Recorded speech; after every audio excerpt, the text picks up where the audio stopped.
నువ్వేమైనా సాధిస్తావు, నా పేరు నిలబెడతావు. నా పోలికలే అంటే చిన్నప్పుడు ఈవిడ కూడా కప్పెత్తుకొచ్చేసిందా? అమ్మగారు, ఏంటి? మీతో ఒకటి చెప్పాలమ్మగారు.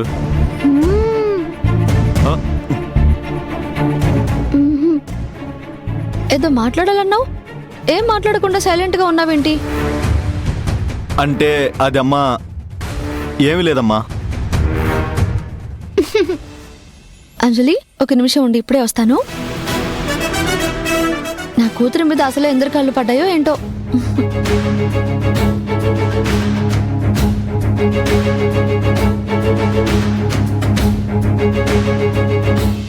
అంజలి, ఇలా రా. ఇరుగు దిష్టి, పొరుగు దిష్టి, ఊళ్ళో వాళ్ళ దిష్టి, నా దిష్టి, మీ నాన్న దిష్టి, మన శివయ్య దిష్టి అన్నీ పోవాలి. తోను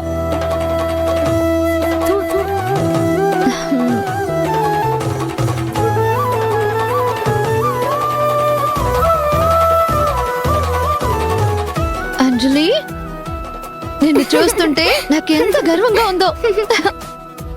శివయ్య, కప్పు గెలిచినందుకు నా అంజలిని స్కూల్ అందరూ పొగిడారా? నా కూతురు గ్రేట్ అన్నారా? టీచర్స్ అందరూ షాక్ అయిపోయారా? పక్క పిల్లలు నా బిడ్డను చూసి కొళ్ళుకున్నారా? మాట్లాడవేంటి శివయ్య? నా కూతురు ఫస్ట్ వచ్చిందని నువ్వు కూడా అవ్వక్కయ్యావా? ఆ సంతోషంలో నోట మాట రావట్లేదా? అవునమ్మగారు, అమ్మాయి గారు కప్పు తీసుకురావడం చూసి నాకు మతిపోయింది. నేను కష్టపడి ఫస్ట్ వచ్చేసరికి శివయ్య నమ్మలేకపోతున్నాడు. నిన్ను చూస్తుంటే నాకెంత ముచ్చటేస్తుందో. ఆగు, మనం సెల్ఫీ తీసుకుందాం కప్పుతో. ఇదిగో, ఇదొకసారి పట్టుకో. నా కూతురు గ్రేట్నెస్ ఈ ప్రపంచానికి తెలియాలి. ఈ ఫోటోలు సోషల్ మీడియాలో పోస్ట్ చేస్తానే.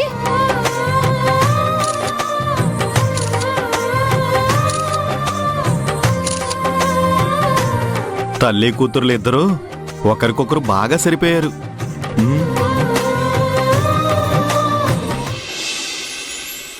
దాదాపు 6 ఏళ్లు కావస్తున్నా మా ఇంటి వారసుడు పురట్లోనే పోయాడన్న బాధ నన్ను వదిలిపెట్టడం లేదు. జ్యోతి మీద కోపం తగ్గడం లేదు. ఇన్నేళ్లు గడుస్తున్నా ఆ గడిచిన బాధని మరిచిపోయి ఇంకో పాపనో బాబునో కందావన్న ఆలోచనే జ్యోతికస్సల్లేదు.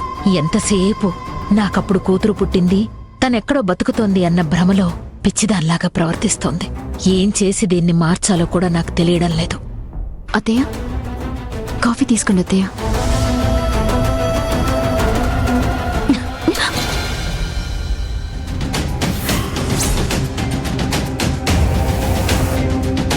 అత్తయ్య, మీ మాట వినకపోవటం నేను చేసిన తప్పే కావచ్చు, కానీ జరిగిందేదో జరిగింది. నన్ను క్షమించండి అత్తయ్య. దయచేసి అర్థం చేసుకోండి. నేను మీకు కాఫీ ఇవ్వడానికి కూడా పనికిరానా? పనికిరావు. నేను నిన్ను క్షమించను. చేతులారా నా వంశాన్ని నాశనం చేసేసావే. నీ చేత్తో ఇచ్చింది ఏదైనా సరే తిన్నా తాగినా అది విషంతో సమానం.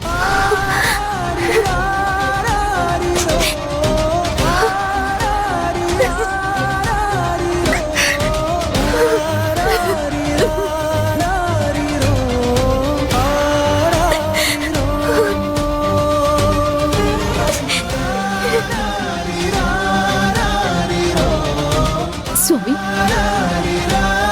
నా కష్టాలు చూసి నీకెందుకు కనికరం కలగడం లేదు? నిరంతరం ఆగకుండా కారుతున్న కన్నీళ్ళని చూసి నీకుండి ఎందుకు కరగటం లేదు? నువ్వు నాకు ఈ జన్మనిచ్చింది కేవలం బాధలు అనుభవించటానికేనా? అనవసరంగా మాటలు పడుతూ కొంగిపోవటానికేనా? నాకంటూ సంతోషం లేదా? మంచిగా బతికే అవకాశమే లేదా? నన్ను దీవించి నా కడుపు పండేలా చేశావు. ఇక మంచి రోజులు వస్తున్నాయని సంబరపడే లోపే ఆ బిడ్డను తీసుకెళ్లిపోయి దుఃఖాన్ని మౌనాన్ని మిగిల్చావు. అసలు నాకొక ప్రశ్న ఉంది, దానికి సమాధానం చెప్పు. నా బిడ్డ పురిట్లోనే పోయిందంటే నాకు అసలు నమ్మాలనిపించట్లేదు. నాకెందుకో ఆడపిల్ల పుట్టింది, తనెక్కడో క్షేమంగా పెరిగి పెద్దదవుతుందని అనిపిస్తుంది. నా ఆశ నిజమేనా?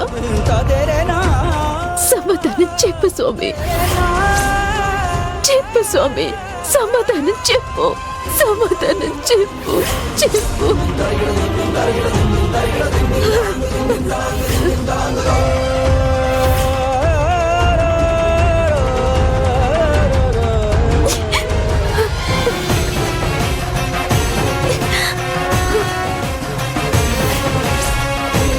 చెప్పు స్వామి. జ్యోతి, జ్యోతి,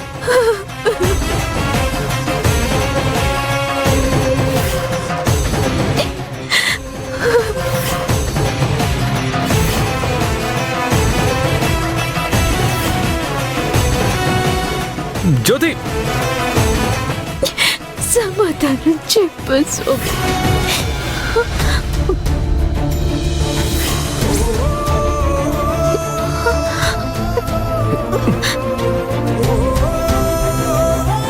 మరి ఇంత పరధ్యానం అయితే ఎలా జ్యోతి? చీర కొంగుకి మంట అంటుకుంటుంటే కూడా చూసుకోకుండా ఏం చేస్తున్నావు? నాకీ దుస్థితిని పట్టించిన దేవుణ్ణి ప్రశ్నిస్తున్నాను. నాకెందుకు ఇలాంటి శిక్ష వేశావని అడుగుతున్నాను. 5 ఏళ్ల నుంచి అడుగుతున్నాను, నాకెవరు సమాధానం చెప్పట్లేదు. నువ్వైనా చెప్పమని నిలదీస్తున్నాను.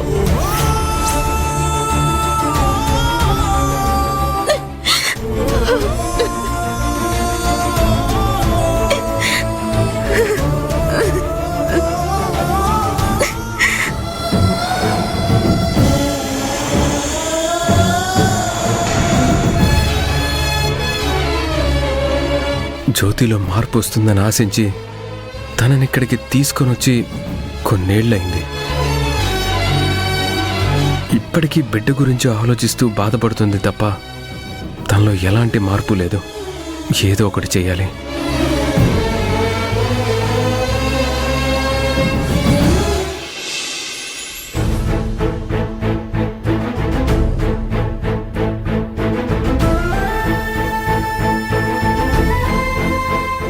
ఆరు సంవత్సరాలు పూర్తిగా వస్తోంది.